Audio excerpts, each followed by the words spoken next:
बिल्कुल भी नहीं है। वो पेशा कानून को लागू नहीं करना चाहते हैं। उसका उदाहरण मैं बताता हूं। राधा कृष्ण मुंडा जी ने उस पर बात किया। वो मंत्री है तो बार बार उनका नाम दिमाग में आ जाता है। राधा कृष्ण मुंडा जी ने उस पर बात की शुरू में, लेकिन आपका ध्यान, क्योंकि आप समझेंगे सरकार की मंशा, ये कहते हैं हम पेशा कानून लागू करेंगे।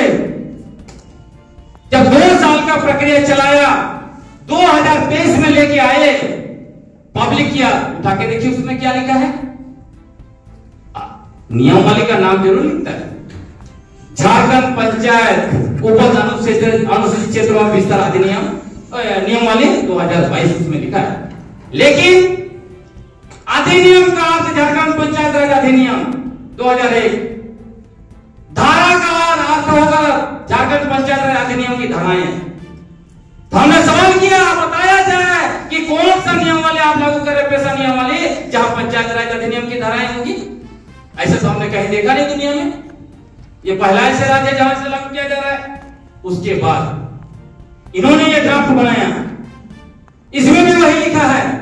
जब हमने सवाल उठाया तब पंचायत विभाग की डायरेक्टर ऊपर का झटकी हटा दी, उसके बाद उसको स्क्रीनशॉट ली, ऊपर में नाम को खाली मतलब अधिनियम का अर्थ किया होगा उसमें लिख दी, पेशा कानून 1996, और नीचे ऐसे ही रह गया पंचायत राज 2001 की धाराएं, और फिर लिख दी है इसको जो है महाधिवक्ता का मंतव्य प्राप्त किया गया है। मैंने तुरंत लिखा, कैसे महाधिवक्ता साहब हैं जिनको नॉलेज नहीं है कानून का, या फिर उनको बदनाम किया जा रहा है। क्योंकि कौन महाधिवक्ता होगा जो ये सुझाव देगा कि कानून का नाम कुछ और होगा, नियमावली का नाम कुछ और होगा और धाराएं कुछ होगी, कानून कुछ और होगा। बाप रे, मतलब हर कीमत पर ये लोग झारखंड पंचायत राज अधिनियम 2001 की धाराओं को ही लागू करना चाहते थे पेशा नियमावली के द्वारा। और इसीलिए बार-बार पंचायत राज विभाग कह रहा था कि जेपीआर संवैधानिक है, संवैधानिक है, संवैधानिक है। ये खेल था। तो सरकार की मानसा बिल्कुल नहीं है। लेकिन क्योंकि चुनाव के समय में इंडिया गठबंधन के 2 बड़े घटक दल कांग्रेस और जेएमएम दोनों ने घोषणा की अपने घोषणा पत्र में कि हमारी सरकार वापस आती है तो हम जो है कि पेशा कानून 1996 को लागू करेंगे। उन्होंने यह नहीं लिखा कि हम पेशा नियमावली बनाकर जेपीआर 2001 को लागू करेंगे। इसलिए उनको हर कीमत पर पेशा कानून 1996 को लागू करना ही होगा और हम लोग उसको लागू करवा के ही रहेंगे। उसके लिए उचित नियमावली उनको बनाना ही पड़ेगा। इसके अलावा दूसरा कोई रास्ता नहीं है। आप जो है फर्जी वादा करके लोगों को बेवकूफ नहीं बना पाएंगे। ये हम लोग होने नहीं देंगे। आप इसमें देख लीजिए। दूसरी बात, ये नियमावली जो प्रस्तावित है उसके बारे में मैं बता रहा हूं। ये जो है हमारा पारंपरिक ग्राम सभा है, उसको सरकारी ग्राम सभा बनाने की कोशिश की जा रही है इस नियमावली के द्वारा। पहला पॉइंट क्या है उसमें? कोरम, वोट, बहुमत। क्या हमारे परंपरा में कोरम, वोट, बहुमत होता है?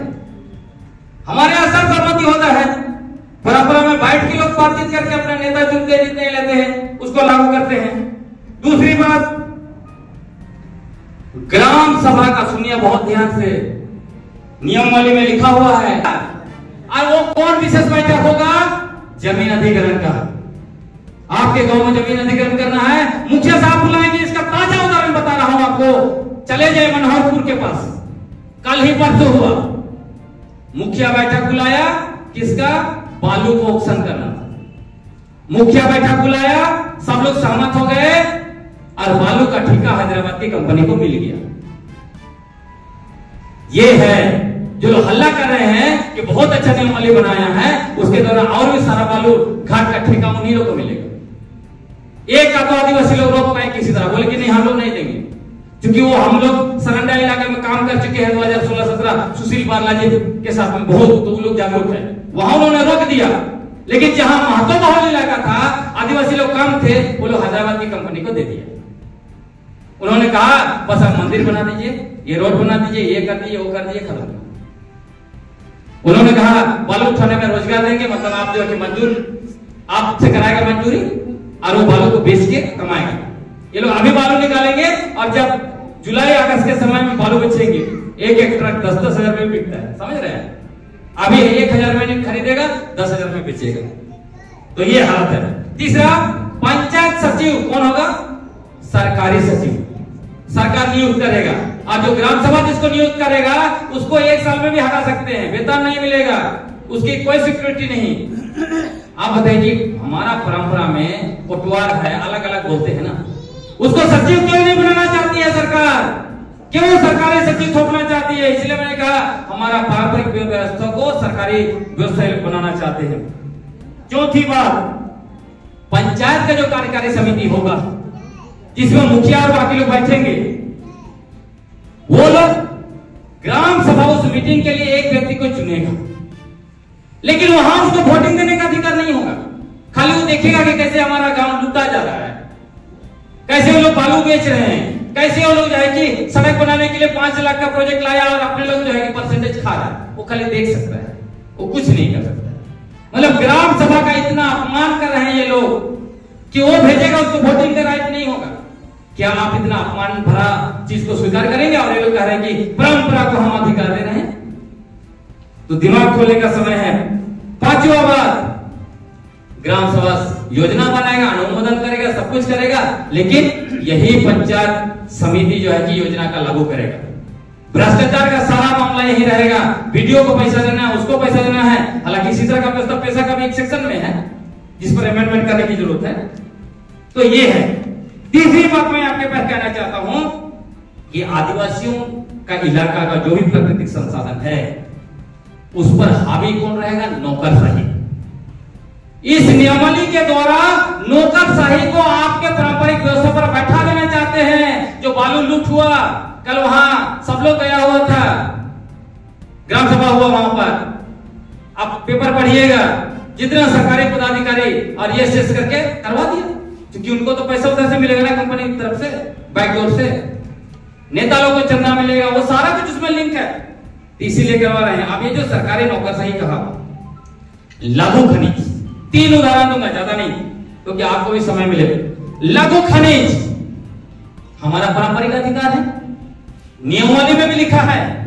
नियमावली का 22(1) में लिखता है कि पारंपरिक सीमा के अंदर में ग्राम सभा को मालिकाना हक रहेगा। लघु खनिज में क्या किया? आपका मुरम है, बालू है, गिट्टी वगैरह बनेगा, वो सब कुछ लघु खनिज में आएगा। तो हमको बताया जाए फिर कि किस आधार पर जो है कि हैदराबाद की कंपनी को मिल गई ठेका। और इसमें देखिए बालू का भी कैटेगरी, क्या कैटेगरी? एक कैटेगरी ग्राम सभा को मिलेगा और कैटेगरी 2 वाला बालू किसको मिल रहा है? हैदराबाद की कंपनी जैसे सब लोगों को। और क्या कर दिया? एक कैटेगरी 1 में आपका घटिया इलाका दे दिया, या कहीं पे बालू ही नहीं निकलता होगा, थोड़ा बहुत निकलता है, उसमें आपको दे दिया। और जहां ज्यादा बालू निकलता होगा उसको कैटेगरी 2 में डाल दिया। मिनरल पॉलिसी पे अमेंडमेंट करना पड़ेगा, हम लोग को मांग करना पड़ेगा साथियों। ऐसा नहीं हो सकता है, कई अलग अलग पॉलिसी से उन्हें उलझा दिया है, ग्राम प्रधान और बाकी लोगों को समझे में नहीं आएगा, इसीलिए बहुत सारे लोग उनको सपोर्ट कर रहे हैं।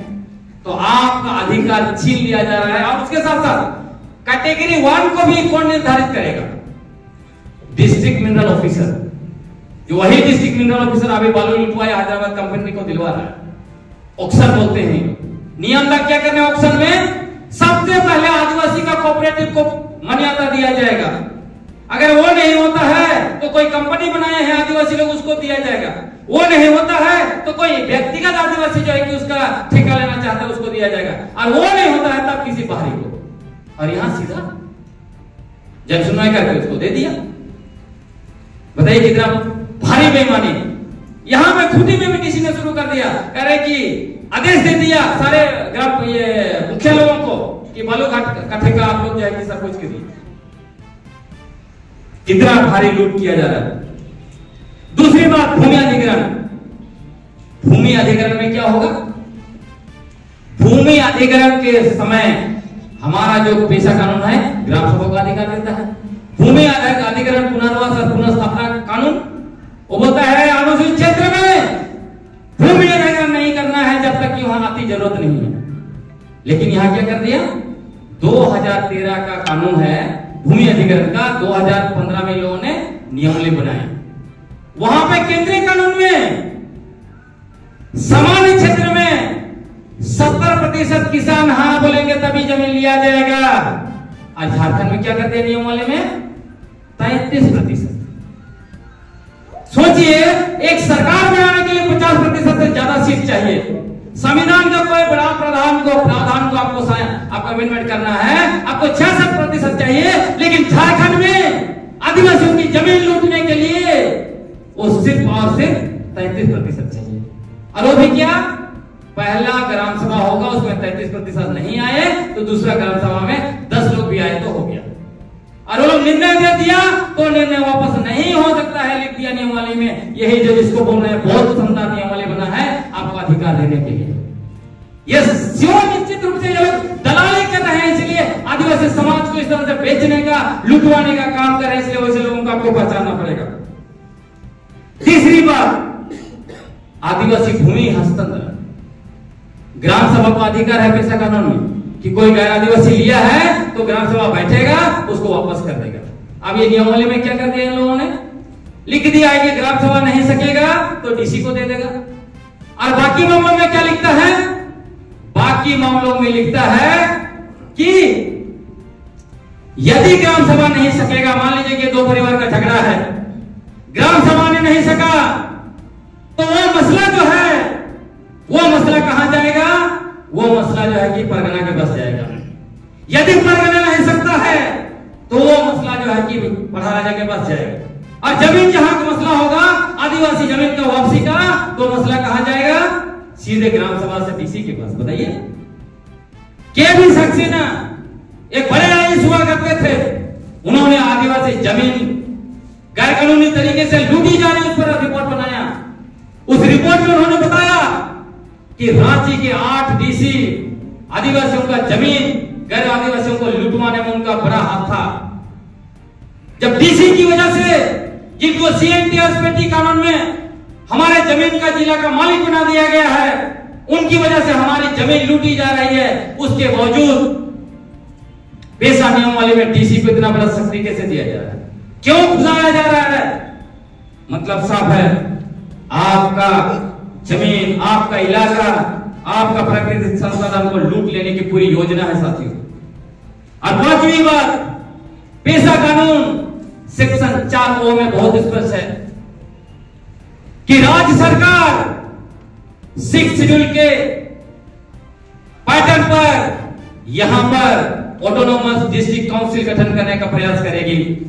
लेकिन क्या किया गया है, इस नियमावली में ऑटोनोमस डिस्ट्रिक्ट काउंसिल के लिए कोई जगह ही नहीं है। क्या इस नियमावली को हम लोग स्वीकार करेंगे? बोलिए जोर से। ऑटोनोमस डिस्ट्रिक्ट काउंसिल होने से क्या होगा साथियों, लंबा नहीं जा रहा हूं, यहां पे असंवैधानिक तरीके से नगर निगम बनाया गया है।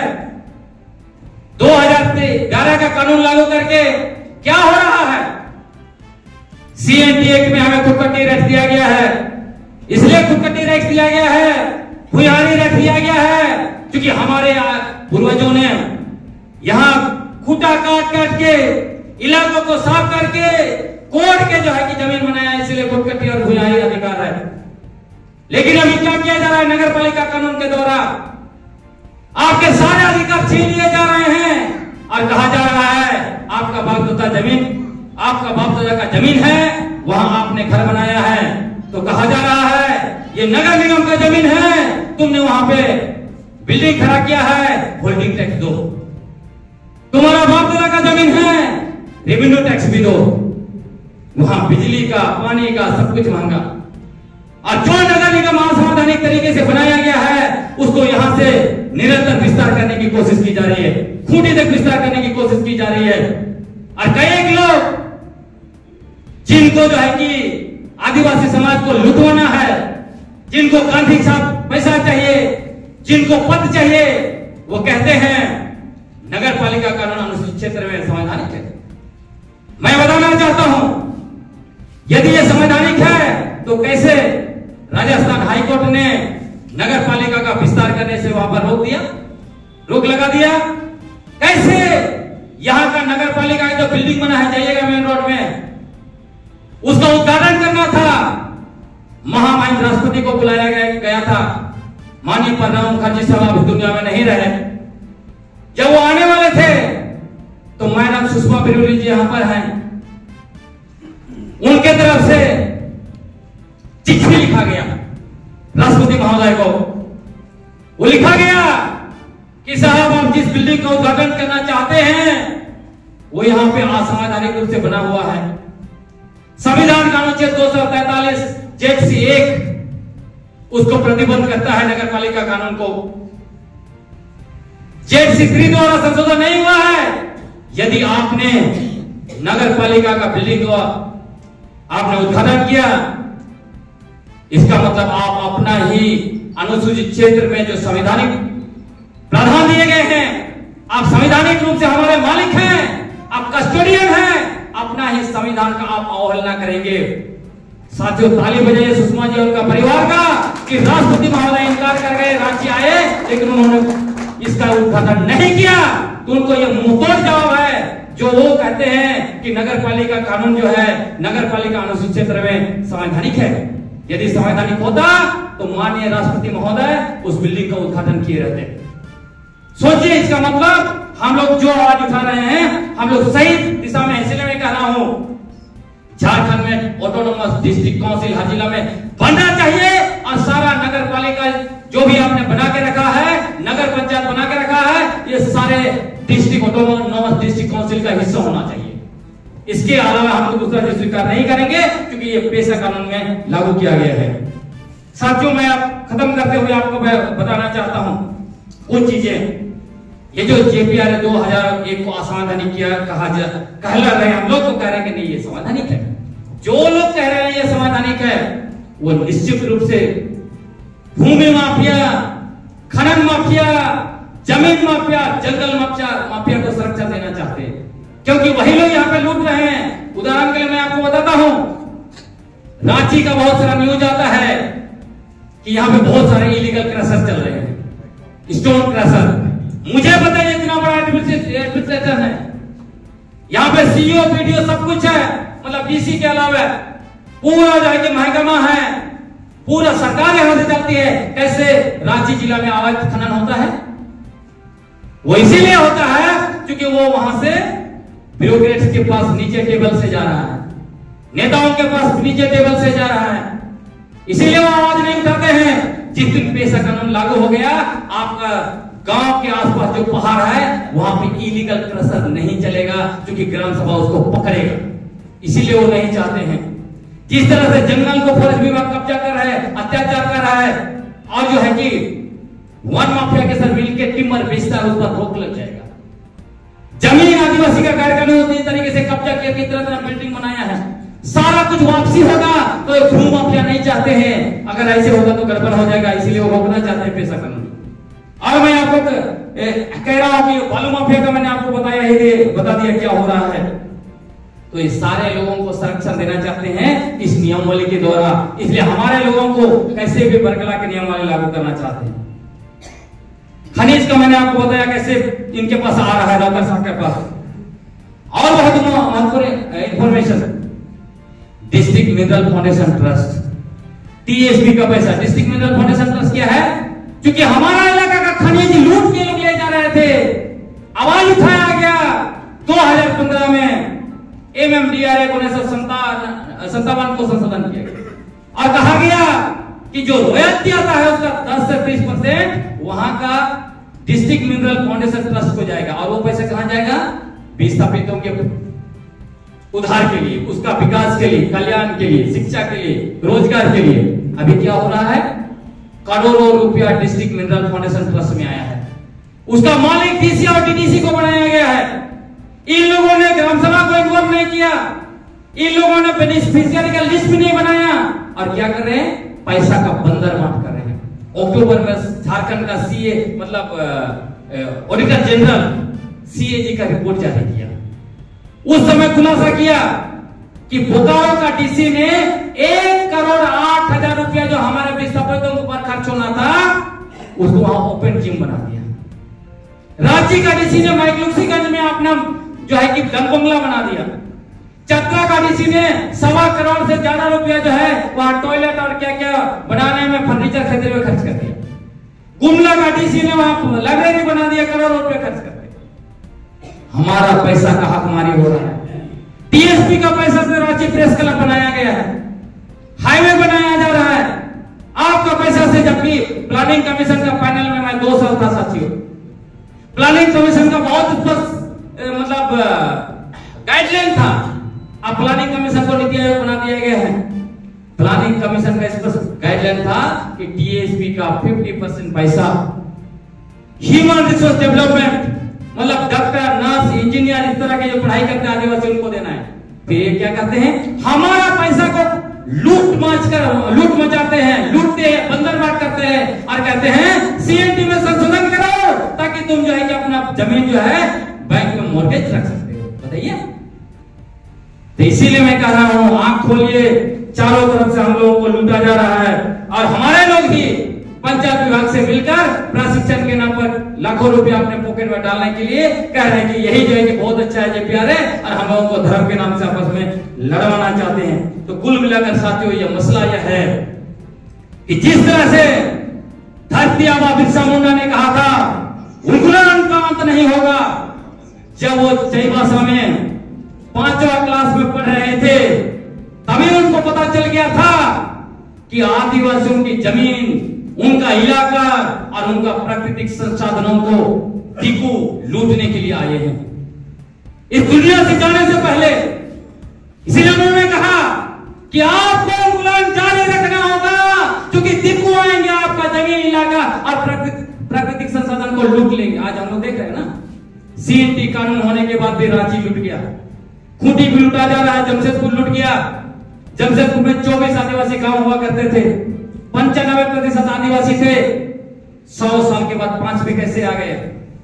जमशेदपुर अनुसूचित क्षेत्र में आता है, वहां का लोकसभा सीट जनरल कैसे हो गया? वहां का दोनों विधानसभा सीट जनरल कैसे हो गया? रांची अनुसूचित क्षेत्र में आता है, यहां का लोकसभा सीट जनरल कैसे हो गया? यहां का विधानसभा सीट जनरल कैसे हो रहा है? हमारे दुश्मन कहते हैं कि आदिवासियों का जनसंख्या जहां भी 50% से कम है उसका डीशेड्यूल होना चाहिए। उनको हमने तो जवाब देना चाहेंगे इस मंच से, अनुसूचित क्षेत्र जनसंख्या के आधार पर नहीं हुआ है। यदि आपको इसका इतिहास जानना है तो आप चले जाइए 1874 में कैसे जो है कि अनुसूचित जिला घोषित किया गया था। क्या उसका आधार जनसंख्या था? नहीं मित्रों, हमारे आदिवासी पूर्वज, हमारे पूर्वजों ने जिस तरह से आर्यों की गुलामी स्वीकार नहीं किया, मुगलों को गुलामी स्वीकार नहीं किया, ब्रिटिश का गुलामी स्वीकार नहीं किया और ऐलान किया ये इलाके हमारे हैं, यहां तुम्हारा शासन नहीं चलेगा। और इसीलिए जो अनुसूचित क्षेत्र हमें मिला है। महाराज मुंडे जयपाल सिंह मुंडा ने झारखंड आंदोलन के समय यही कहा, राइट। ये नारा असल में धरती आबा बिरसा मुंडा ने दिया था। इसी नारा के बदौलत झारखंड राज्य बना है। लेकिन जो लोग आए हैं वो हमारे अधिकारों को छीन लेना चाहते हैं। हम उनको भी बताना चाहते हैं, आप संविधान का अनुच्छेद 19(1) का उपयोग करके आए हैं, स्वागत है। लेकिन हमारा संविधान का अनुच्छेद 19(5) भी कहता है यदि जरूरत पड़े अनुसूचित जनजातियों को, मतलब आदिवासियों के संरक्षण के लिए तो रीजनेबल रिस्ट्रिक्शन लगाया जाना चाहिए। उसके लिए सरकार कानून बनाएंगे। इस मंच से हम मांग करते हैं कि झारखंड सरकार को आदिवासी क्षेत्र सुरक्षा परिषद मांग करता है कि आदिवासियों के अस्तित्व पर संकट खड़ा हो गया क्योंकि बाहरी जनसंख्या बड़े पैमाने पर आ रहा है। और राकेश कुमार बनाम यूनियन ऑफ इंडिया में जब झारखंड हाईकोर्ट ने पेशा कानून का सेक्शन 4G को असंवैधानिक घोषित कर दिया था, तब उसी आधार पर सुप्रीम कोर्ट ने कहा, उसमें दलील दी गई थी कि आदिवासियों का संख्या क्योंकि 112 ब्लॉक में 50% से कम हो गया है, कहीं कहीं पंचायत में 1-2 परिवार है, फिर भी एक अल्पत आरक्षण है, इसलिए उसको यह खत्म करना चाहिए। पेशा कानून असंवैधानिक है क्योंकि वो संविधान का अनुच्छेद 14 का उल्लंघन है, यही कहा गया। झारखंड हाईकोर्ट ने उसको असंवैधानिक घोषित कर दिया। लेकिन जब सुप्रीम कोर्ट में गया तब चीफ जस्टिस के.जी. बालाकृष्णन और दूसरे भी जस्टिस जो की में थे, उनका फैसला क्या कहा? उन्होंने कहा कि बाहरी जनसंख्या बाढ़ की तरह चला गया है अनुसूचित क्षेत्र में, इसीलिए आदिवासियों का जनसंख्या कम हो गया है। लेकिन हमें नहीं भूलना चाहिए, ये ऐतिहासिक रूप से ये सारे इलाके आदिवासियों के हैं, इसीलिए उन्होंने कहा पेशा कानून का सेक्शन 4 संवैधानिक है। इसीलिए मैं कह रहा हूं साथियों, अबुआ दिसुम अबुआ राज मानव का जयपाल सिंह मुंडा, जब उनको पूछा गया था देश में धर्म के आधार पर अलग अलग देश मांगा जा रहा था, मुसलमान पाकिस्तान मांग रहे थे, दलित तो खालिस्तान मांग रहे थे, मानव के जयपाल सिंह मुंडा ने कहा हम अलग प्रांत नहीं मांगते हैं, अलग देश नहीं मांगते हैं, हम स्वच्छता की मांग करते हैं। जो इलाके हमारे हैं वहां हमें पूर्ण रूप से अधिकार दो, तुम्हारा आरक्षण नहीं चाहिए, ये उन्होंने कहा था। उन्होंने कहा था यहाँ पे एमपी सारा आदिवासी होगा, यहाँ का एमएलए होगा, मंत्री होगा, यहाँ का दरोगा होगा, डीसी होगा, यहाँ कलेक्टर होगा, यहाँ का जो थानेदार होगा, सारे आदिवासी होंगे। यही मनोनों का अबुआ दिसुम अबुआ राज का सपना था। आज क्या हो रहा है? आज अबुआ दिसुम अबुआ राज का सपना जरूर हमको पॉलिटिकल मैप में राज मिल गया, लेकिन क्या हो रहा है? अबुआ दिसुम दिखुआ राज। और यही जो है कि नियमावली के द्वारा ये लोग पूर्ण रूप से दिक्कू राज स्थापित करना चाहते हैं। हमारा पारंपरिक ग्राम सभा को सरकारी ग्राम सभा बनाना चाहते हैं। हमारा जो है पारंपरिक ग्राम सभा का अधिकार छीनकर वहां मुखिया राज स्थापित करना चाहते हैं, और वहां पर हमारा पारंपरिक स्वशासन व्यवस्था पर ये लोग जो है ब्यूरोक्रेट नौकरशाह का शासन स्थापित करना चाहते हैं। इसीलिए हम लोग इसका विरोध कर रहे हैं। हम लोग का महाभारत जारी रहेगा और समय भी पूरे राज्य में हम लोग इंकलाब करेंगे। हमारी मांग है पेशा कानून 1996 का 23 प्रावधान के अनुरूप आप सही नियमावली बनाकर इसको लागू कीजिए, नहीं तो इसको हम लोग लागू करने नहीं देंगे।